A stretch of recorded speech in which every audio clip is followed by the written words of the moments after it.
खुलुमजरी मथेदरे CP channel असिगी माइकैदगी मयाम तरामना उक्सरी मयाम गसिदी आई हवाईजार अचार सेमजगे अदो आई ngasiगी हवाईजार अचार से यामना महाव लई अदुदगी यामना स्पेशल ओइको अदो अइना ममांगदा हवाईजार अचार कंगना सेमबदो अदुदा अइना हवाईजार से अमु उमुरोक अमु अचार सेमजरकेना हाइबदो उमुरोक से आई फना कना थीबनेबा अदो उमुरोक से फंगदे अदुना आई असिगी मुरो अंगांगबसे असिगा ओइना सेमजरे अदो ngasiगी हवाईजार अचार सेमबगी मवोंगसे यामनासु यूनिक ओइबा अदुदगी यामनासु महाव लैयबा अदुना मयाम वीडियो से स्किप अमता तौदना लोइबा फाव मीडियम ताबियु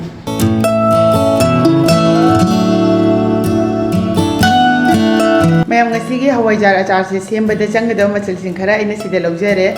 अहनबदा असिदा हवाईजार लेजरे हंदक्ति हवाईजार अचार से फजना सेमगे आइना हवाईजार से इसाना लोंदुना सेमजरे असिदा मुरो अतेकबा अंगांगबदो लैरे असिदा चनम लेजरे अदो चनम से खरमदी ngौरगा हापतोइनी अदुगा खरमना सुगाइरगा हापकनी अदुना खितंग यामना लौबीरे असिदा सिंग लैरे मचल हाइबबु असि खक्तनी अतैदि सेमबा मतमदा हापगी मतुंगिना अदुम हाइजरगे हौजिक सेमबा हौजरगे ngasiगी अचार से सेमबदा हापकदबा मरोइदो अदु सेमनबगी दमकता मचल खरा इना सिदा लौजरे असिदा फदिगो मरु लेजरे फदिगो मरु से अइना चामच अमा तंगाइगुंबा लौबीरे असिना जीरानी जीरा से चामच अमा लौबीरे असिदा पासफोरन लेजरे पासफोरन सिगी महुत्ता मेथी खक्ता हापसु यागनी अदु असिना चामच तंगाइ अमा लौबीरे असिदा गोलमोरिस खजिक्तंगा लौबीरे असिदा अइना प्लेट अमा लौरे असिदा मसाला सिंसे लोइना मिक्स तौबीरनी फदिगो मरु चामच अमा तंगाइ हापीरे जीरा चामच अमा असिदा पासफोरन चामच तंगाइ अमा अदुगा गोलमोरिस खरा मसाला आइबु असिनी अदुम हवाईजार के अचार सिदिको मसाला से मखल मखल सु यामना यानसनलोय अदुदगी हापा मतमदसु यामना का हेना हापिरोयबा मसाला ना नंबर तारगदी हवाईजार अचार से चाबा मतमदा खयाकनरगा महाव से मांगेबा हौजी गेस्ता खांग अमा थांगले अहानबदा मरोइ से हाना हापचनबीरनी खांगसिदा अदुगा ngahakta ngौबीरनी यामना कुइना ngौगदबा नते अदुम खरा केमदी यारेको यामना हेना ngौरदीको कासनग्रदी अमु खानेबा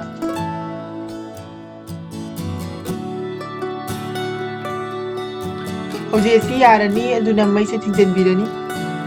हौजी एसी ग्राइंडिंग जार अमदा हापचले अदो यामना कुपनदी तवय खितंग पौरक तौना थपीगनी तकपा लोइरे हौजिक असिदा थाउदा ताउथोकनबगी दमकता चनम खितंग सोइबीरनी अदो चनम से अचौबो ओइरगना सुमाइना अहुमगुंबा ककपीरनी मरकता अदुगा खर पियगना अनीगुंबा थोकना ककपीरनी सुमाइना को चनम से खरा सोइबीरनी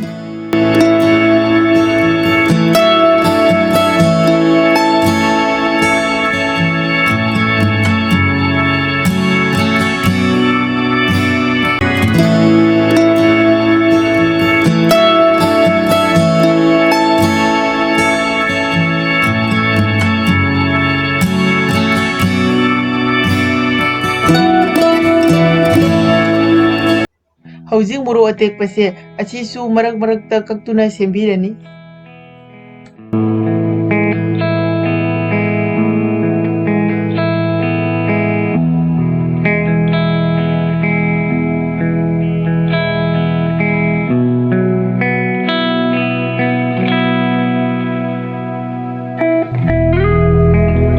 हौजिक चनम अमदी मोरोक अनीमक सेमबा लोइरे हौजिक अमुक चनम से सुगाइनबगी दमकता तोक्सु अमदा चनम खरा हापचल्ले ngसाइगी सिंगदो मकु खोक्तोकलगा फजना सामथोकले अदुगा फिगंगना कंगना तैथोगने मासु सोइबीरे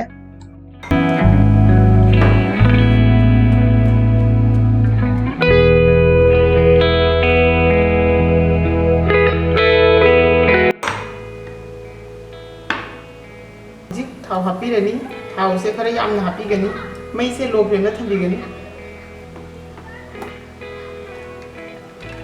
हवाईजार से ngौबीरनी हाना ताउथोकपीरनी थावसिदा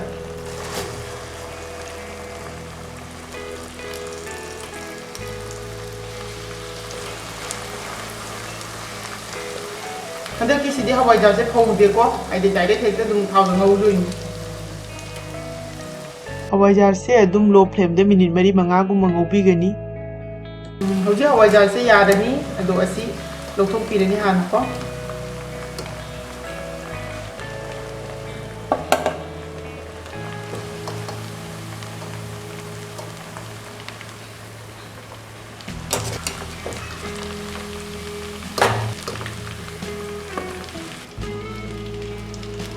ꯍꯧꯖꯤꯛ ꯑꯁꯤꯗ ꯉꯁꯥꯏꯒꯤ ꯆꯅꯝ ꯁꯣꯏꯔꯒ ꯊꯝꯈꯤꯕꯗꯣ ꯑꯁꯤ ꯍꯥꯞꯄꯤꯔꯅꯤ ꯑꯗꯨꯒ ꯉꯥꯏꯍꯥꯛ ꯉꯧꯕꯤꯔꯅꯤ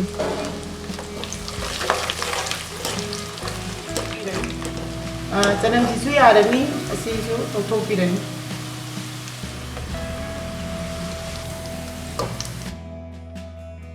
ꯉꯁꯥꯏꯒꯤ ꯆꯅꯝꯒ ꯁꯤꯡꯒ ꯁꯨꯕꯗꯣ ꯑꯁꯤ ꯍꯥꯞꯄꯤꯔꯅꯤ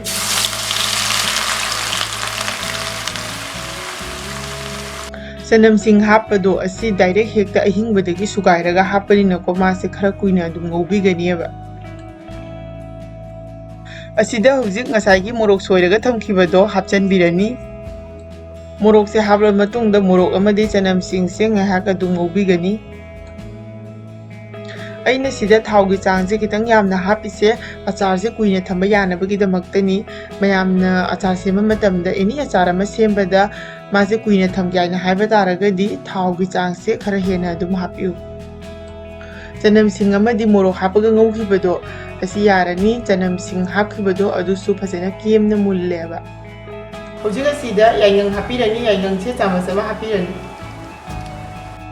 मई सिदि अचार सिने सेमबा लोइबा फावबा लो फ्लेम ना थंबिगनी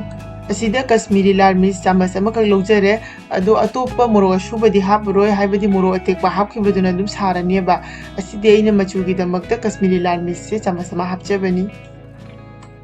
असिना ngasai semkhiba achari masala duni ado semkhiba punomakto loinadi haptre yamalena khara thamhaureba karigumba loina hapchen mataragadi ko masala na namagadi achar se mukhayak naraga chabada hauroyeba hojik asi phajana amuktang otpirani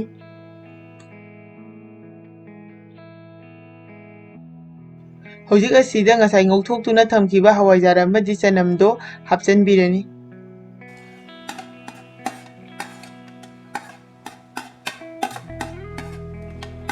हवाईजार का चनम गसे हाबला मतुंगदा असि फजना mix तौबिरनी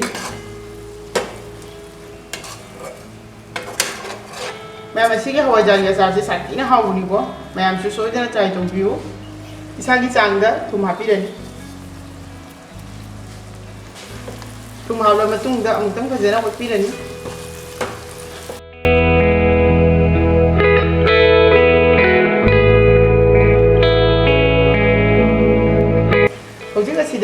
vinegar se khajitang hapirani vinegar hapasina achar se kuina thamba yadoine ba ko makhum sigi tangkhai khak hapirani ba yamna hapchala so amuk simingani ba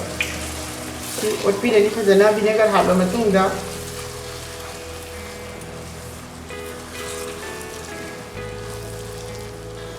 mayam hojik achar se ready oire mai se thingjanbirani hojik achar se semba loirabanina achar se hana phajana inghalani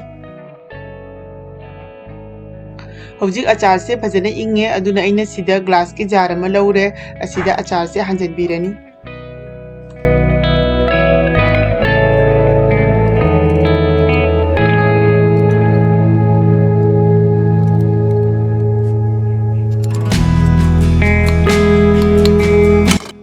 अचार से हौजिक सेमबसु लोइरे सेमब लोइदुना दबादसु हांजले अदो अचार से मागी थंबगी मतम से आइगी ओइनदी था तरुक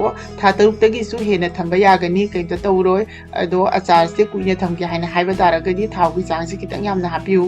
मयाम असिनी ngasiगे आइगी हवाईजार अचार सेमबगी रेसिपी से अदो मयामना वीडियो से येंगला मतुंगदा सोइदना यूमदा ट्राई तौरगा चाबिउ अदुगा कमाइन तौगे हाइबदो कमेंट बॉक्स दा हाइबिरउ अदुगा आई उमुरो फंगलगा मु उमुरो का हवाईजारगा मु अचार सेमजरके अदो मयाम ngasiगे ओइनदी वीडियो से मतांग असिदा लोइसिनजरगे मयामना वीडियो से येंगला मतुंगदा लाइक शेयर तौबा काउबिगनु लोइना चैनल असिदा अनौबो ओइरगना सोइदना सब्सक्राइब तौबिरमु मयामना सेमनिंगबा अनौबो मथे लेरगसु अदुम कमेंट बॉक्स दा हाइबिरउ आई मखा ताबा वीडियो सिंगदा अदु मखल मखागी अचार अदुदगी मथेल मयाम अमा अदुम हापजरके ngasiगे लोइरबनिना मयाम मथागी वीडियो दा मुगना थेंगरसी बाय बाय